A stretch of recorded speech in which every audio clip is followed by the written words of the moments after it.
Արմենիա բժշկական կենտրոնում գիտակցության չգալով մահացել է Երևանի բնակիչ 31-ամյա Ռուբեն Գ. Ինչպես հայտնում է Գագիկ Շամշյանը, վերջին հրազենային վնասվածքով նշված բժշկական կենտրոններ տեղափոխվել ծայրահեղ ծանր վիճակում Զովոնի գյուղում կրակոցներից ստացած վնասվածքով։ Գլխավոր դատախազությունից այսօր ԵՄ-ին հայտնեցին, որ նախաձեռնված քրեական վարույթի շրջանակում մեկ անձի նկատմամբ հանրային քրեական հետապնդում է հարուցվել։ Որպես խափանման միջոց է ընտրվել կալանավորումը 2 ամիս ժամկետով։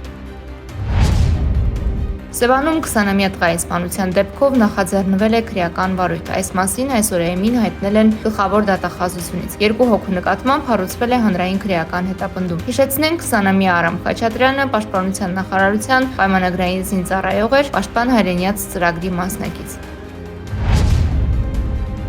Ազգային ժողովի պատիվ ունեմ խմբակցության քարտուղար Տիգրան Աբրահամյանը Արմավիր քրեակատարողական հիմնարկում հանդիպել է Խաչիկ Գալստյանին եւ Վազգեն Սաղաթելյանին։ Պատգամավորը գրել է. Խաչիկ Գալստյանը համալսարանական լսարանում գտնվելու փոխարեն բանտում է մեկ բանի համար, որ արխիվում ընտրություններ են, իսկ իշխանությունը վախի մթնոլորտ ձևավորելու ճանապարհին ընտրովի քաղաքական հետապնդումներ է իրականացնում։ Վազգենի դեպքում վաղուց ամեն ինչ ասված է, իշխանությունը հետապնդումների թիրախ է դարձնում բոլոր այն անձանց, ովքեր հանրային գործունեության ընթացքում որոշակի լսարան են ձևավորում, իսկ նրա ու Նարեկի վարած փոդքասթը վաղուց իշխանության կոկորդին է, նշել է պատգամավորը։